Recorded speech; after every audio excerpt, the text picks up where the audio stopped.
What's up guys, my name's Dychronic here on this Destiny 2 video, and today we're going to be talking about Volundr's Forge, the best strategy for doing Volundr's Forge, the most noob friendly, the most low power friendly kind of strategies. If you're very low power, this is a little bit more difficult because it is a 610 recommended, more of like a 620 activity with a 625 boss. They actually lowered it from 630 to 625 because a lot of people are complaining. But this activity can definitely be very difficult because you have to move very fast, and if you don't have a power advantage, you're going to be going slower. In this video, I'm going to be very briefly describing what the Volundr's Forge is, how to get it, what you get from it, as well as my strategies that I used, as well as other strategies that I saw on the internet. So if you didn't want to know about the Volundr's Forge, you know everything about it, you just wanted to see the strategy, go to this time on screen now. You don't have to waste your time watching that. But for those who do want to watch that on screen now, will be a bunch of pandas. So goodbye all those people who wanted to go see the strategy. We get to enjoy some fluffy pandas, because that's what you get on Dychronic. If you watch the preface, you watch the whole video, you're most likely going to find yourself some fluffy animals. Oh my god, look at this panda!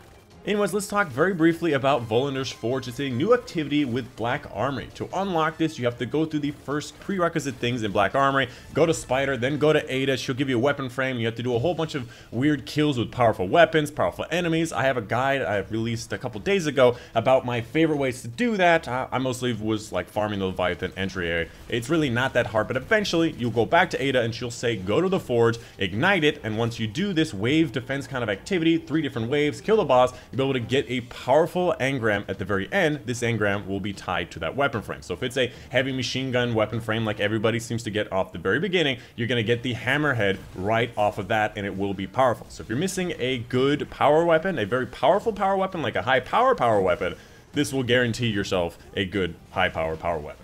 Almost reminds me of an Old Spice commercial. Power! Alright, well obviously I'm not Terry Crews, but it went through my head, it was funny to me, alright? Anyways, let's talk really briefly about how the activity works. There's 3 different waves. The first 2 are pretty similar. 2 is just kind of like a harder version of the first one, and the third wave is going to be a boss wave. Once you kill the boss, you'll be able to get that weapon frame out of the forge, as well as a bunch of miscellaneous different material. Each one of the first 2 waves will have a 1-minute starting timer. To get more time back, you have to throw shield batteries directly at the forge. Once you've thrown 20 of them, you'll get the end of the wave. So it's all about going as fast as possible, killing the enemies that are highlighted in blue, which are the ones that actually drop the shield batteries, as fast as possible, and throwing these batteries at the forge. Be careful with the throw, because sometimes it does bounce off if you hit one of those 4 little support columns around the outside, so try to throw it as central to the conical section in the middle as possible. And if it does bounce, just go get it. It's kind of like a little catch game when you try to alley-oop with your teammate. You bounce it off the forge, they go pick it up, they throw it back,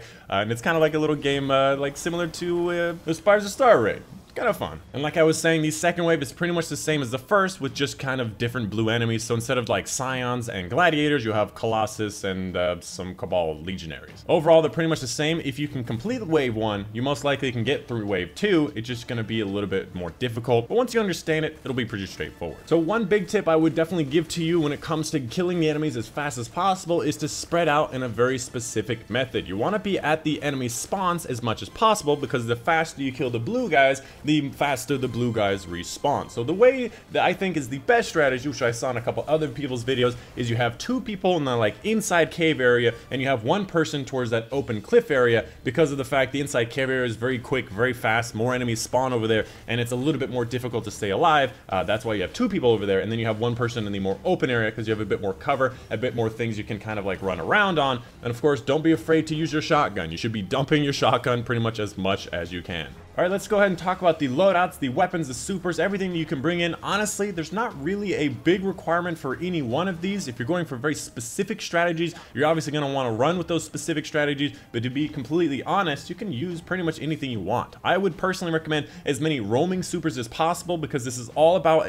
going as fast as possible, and a lot of roaming supers are also really good at boss enemies. So for example, the Hunter, I like using Arcstaff because of the fact you can last very long with it. You can get, what was it I measured at one point? It was like 25 light swings if you keep hitting enemies the whole time out of it, which is insane. You can clear out a whole section of the map for a very long period of time. I would also recommend bringing a Hammer Strike Titan, so the one with the Fire Forge, so you can get that Hammer Strike on the boss when you do get to it to do an extra 50% more damage, which is also really nice. And on top of that, hammers are also really good at clearing out the enemies. You might also consider bringing a Tether, because there's a lot of enemies that spawn at once, but to be completely honest, Tether is more for if you were getting overwhelmed by too many tough buff enemies and you want to spawn lots of orbs for your teammates, in this one, it's not really as necessary. You just need to get the kills as soon as possible. And as for the Warlock, you can do a bunch of different things. You can go with Dawnblade and just get infinite amount of kills, getting infinite amount of supers for a really long time. You can go with Chaos Reach. If you're having problems with the boss, Chaos Reach will probably dump half of his health with a single Chaos Reach. It is ridiculous. If I'm going to be completely honest, you should probably use my Gambit strategy for this boss. Just bring one Hammer Strike Titan and then 2 Chaos Reach Warlocks, and then just Hammer Strike, double Chaos Reach, and that boss should die immediately. It will be spectacular.